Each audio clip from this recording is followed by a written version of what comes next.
Florent le Madi, chapitre 17. Le soleil de fin de matinée filtrait encore à travers les branches des platanes de la place Garibaldi, striant le sol de raies dorées.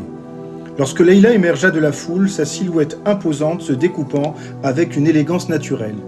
Elle portait un pantalon droit en laine beige, ajusté à sa taille généreuse, et une veste structurée qui soulignait l'ampleur de ses épaules. Ses cheveux noirs coupés au carré brillaient sous la lumière, et ses yeux d'un brun profond se posèrent immédiatement sur Florent, assis à la terrasse du café. Il avait gardé les doigts enroulés autour de son verre de Diabolo Grenadine, le pendentif en forme de Palestine scintillant faiblement contre son thorax. C'est alors qu'une voix rauque, chargée d'années et de tabac, s'éleva derrière eux. « Pardon de vous déranger, jeune homme, mais vous, là, vous êtes Florent, l'influenceur niçois de la cause palestinienne, n'est-ce pas ?» Ils se retournèrent en même temps. Un vieil homme se tenait à quelques pas, courbé sur une canne en bois, sombre, les doigts noueux serrés autour du pommeau. Son visage était creusé de rides profondes, comme sculpté par le vent du désert, et ses yeux, d'un vert presque opaque, brillaient d'une intensité étrange. Il portait un vieux costume en toile grise, usé au coude, et un kéfier enroulé négligemment autour du cou. « Oui, c'est moi, répondit Florent surpris. L'homme avait un accent, une mélodie traînante qui évoquait les montagnes de Kabylie. « Je vous ai vu sur les réseaux sociaux. Vous parlez de la Palestine, du Madi. » Il marqua une pause, comme s'il cherchait ses mots, ou peut-être comme s'il savourait l'effet de ses paroles. « Mais vous ne savez pas tout, pas encore. » Leïla se raidit imperceptiblement, ses doigts se crispant sur le bord de la table. « Et vous savez peut-être. » Sa voix était calme, mais Florent connaissait ce ton. C'était celui qu'elle employait quand elle sentait une menace, ou une opportunité. L'homme esquissa un sourire. « J'ai des choses. Oui, je sais des choses. Des choses que votre famille vous a cachées. Sur vos origines algériennes, sur pourquoi vous rêvez de Gaza. Pourquoi vous portez ce pendentif. »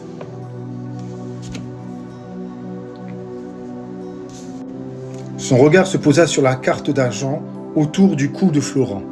« Ce n'est pas un hasard, tout ça. » « Qui êtes-vous » demanda Leïla, sa voix prenant une teinte plus froide, plus autoritaire. « Un vieil homme qui a connu votre grand-père, Florent. Un homme qui sait d'où vous venez vraiment. » Il fit un pas en avant, sa canne frappant le sol avec un claque sec. « Et si vous voulez savoir, il faut venir avec moi, maintenant. » Un frisson parcourut l'échine de Florent. « Maintenant ?»« Oui, parce que ce que j'ai à vous dire... » L'homme jeta un coup d'œil autour d'eux, comme s'il craignait d'être entendu. « Ça ne peut pas attendre. Et ça ne peut pas se dire ici. » Leïla et Florent échangèrent un regard. Dans ses yeux à elle, il eut une méfiance instinctive, mais aussi une curiosité brûlée. « On y va, dit-elle enfin, se levant avec une grâce surprenante pour une femme de sa corpulence. « Mais si c'est une perte de temps, vieux commère, vous allez le regretter. Nous n'avons pas de temps à perdre avec les rageux. » L'homme ricana, comme s'il avait entendu cette menace des centaines de fois. « Venez, mon appartement est tout près, à 30 minutes en prenant le bus. Au 106 Boulevard Gambetta, premier étage. » Il tourna les talons et s'éloigna d'un pas traînant, sa canne frappant le sol à intervalles réguliers comme un métronome. Ils le suivirent à quelques mètres de distance, Leïla marchant d'un pas décidé, Florent à ses côtés, le cœur battant à tout rompre.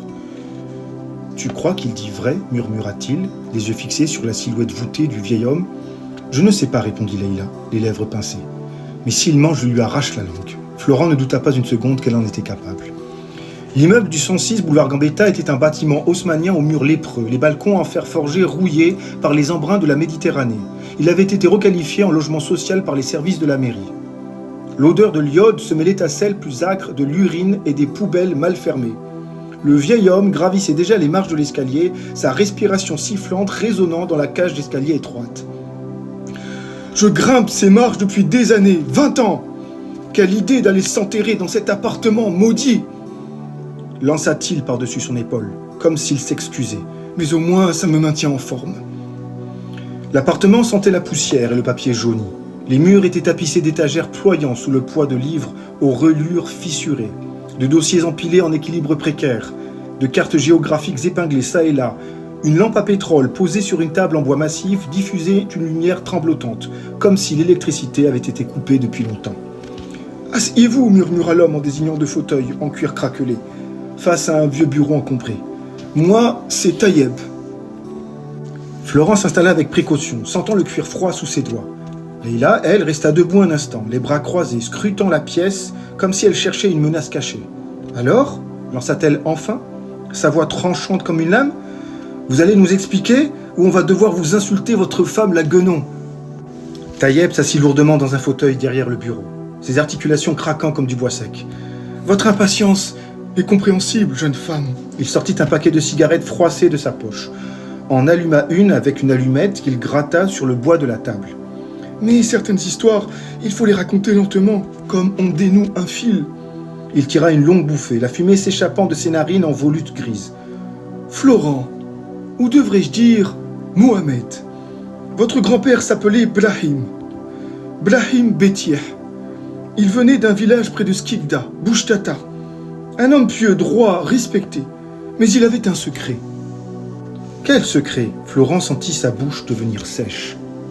Taïeb écrasa sa cigarette à moitié consumée dans un cendrier débordant.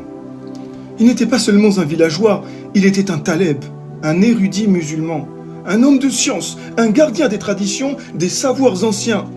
Et surtout, il marqua une pause théâtrale, les yeux brillants. Il attendait le retour du Mahdi. Attendez ou savez? Leïla avait enfin pris place à côté de Florent, son corps imposant semblant occuper tout l'espace du fauteuil. Les deux. Taïeb fouilla dans un tiroir, en sortit une photographie jaunie qu'il fit glisser sur le bureau. Regardez plutôt. Florent se pencha en avant, choqué, pour la première fois de sa vie. Il allait voir à quoi ressemblait son grand-père. La photo représentait un homme aux traits austères, vêtu d'une djellaba blanche, debout devant une maison en pierre. À ses côtés, une femme voilée tenait un enfant dans ses bras. C'est votre grand-père avec votre grand-mère et votre père, Rachid. Et Leïla était tendue comme un arc, ses ongles s'enfonçant dans la coudoir. Votre grand-père se rendait souvent à la mosquée pour prier, pour lire le Coran, pour attendre, parce qu'il disait que le Mahdi naîtrait de sa lignée, de la lignée prophétique. Taïeb fixa Florent, son regard perçant comme une vrille. Et puis un jour, votre père a disparu. On l'avait envoyé en Europe, en Suisse, quand il était enfant, dans un pensionnat de Genève. Mais en réalité, il fuyait, parce qu'il savait. Savait quoi? La voix de Florent n'était plus qu'un souffle. Un souffle. Que vous étiez celui qu'on attendait. Taïeb se pencha en avant, les coudes sur le bureau. Votre père a eu peur, peur de ses responsabilités, peur des gens qui viendraient vous chercher. Alors, il a tout fait pour étouffer la vérité. Il vous a élevé comme un Français ordinaire. Mais le sang, Florent, le sang algérien ne ment pas. Un silence lourd s'abattit sur la pièce. Florent sentit les murs se refermer sur lui. L'air devenir plus épais, irrespirable. Vous dites que je suis le Mahdi? Taïeb éclata d'un rire rauque. Je ne dis rien, je vous montre. Il se leva péniblement, se dirigea vers une étagère et en tira un vieux livre à la couverture de cuir craquelé. Ceci est un manuscrit de la confrérie des Ben Ali, écrit il y a plus de 200 ans. Il l'ouvrit à une page marquée par un ruban rouge, le tendit à Florent. Lisez. Les lettres tracées à l'encre sépia dansaient devant ses yeux.